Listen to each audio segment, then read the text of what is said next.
എവിടെയായിരുന്നു ഇത്രയും നാള്? എല്ലാരും ചോദിക്കുന്നുണ്ട്. ഞാൻ അതിന്റെ ഉത്തരം പറഞ്ഞു വീടെ വീണ്ടും പറയില്ല. എനിക്കതറിയാം. പറഞ്ഞോ. ഇന്ന് നമുക്ക് ഇവിടെ തന്നെ കൂടാ, എല്ലാം അറിഞ്ഞിട്ട് തന്നെ കാര്യം.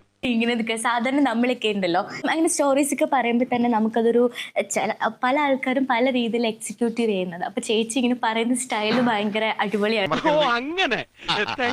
അത് ഞാൻ പറഞ്ഞത് ഇപ്പം ഇങ്ങനെ ഒരു എന്താണ് മെന്റൽ ഒരു ഹെൽത്ത് ഇങ്ങനെ പൊക്കോണ്ടിരിക്കുകയാണ്. മടിക്കണ്ട, പറഞ്ഞോളൂ. അത് തന്നെ എനിക്ക് വിഷമവും സന്തോഷവും ഈ രണ്ട് ഇമോഷൻസേ ഉള്ളൂ. ഞാൻ കരയുകയാണെങ്കിൽ ഞാൻ 2-3 ദിവസം കരഞ്ഞുകൊണ്ടിരിക്കും.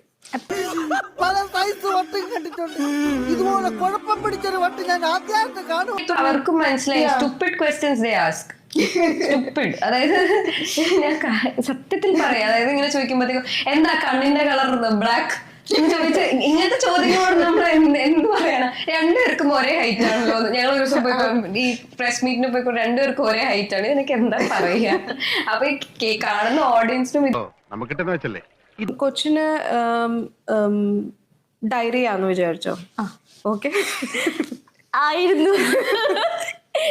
ഞാൻ അപ്പോഴായിട്ട് പറയും 2 ദിവസം 3 ദിവസം you going to the toilet 5 times. Okay, 4ാമത്തെ ദിവസം you will go to the doctor അല്ലേ? എന്നിട്ട് മരുന്ന് എടുക്കും. ഇത് നോർമൽ അല്ല എന്ന് വിചാരിച്ചിട്ട് മരുന്ന് എടുത്തു കഴിഞ്ഞിട്ട് ചുമ്മാ അല്ല മരുന്നുകളൊക്കെ സ്കൂളിൽ പോയതാ. ട്രോൾ ചെയ്ത് കൊന്നോളാം. നിലവിൽ ഞാൻ കല്യാണം കഴിക്കുന്നില്ല. ബട്ട് 28 കഴിഞ്ഞിട്ട് ഞാൻ കല്യാണം കഴിക്കോ വേണ്ടോന്ന് ആലോചിക്കട്ടെ. ഞാൻ കെട്ടും, പക്ഷേ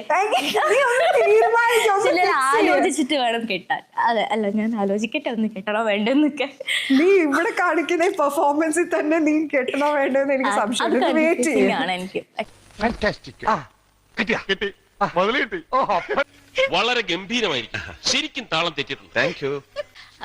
ഡോക്ടർക്ക് എന്തെങ്കിലും ഡോക്ടർ യെസ്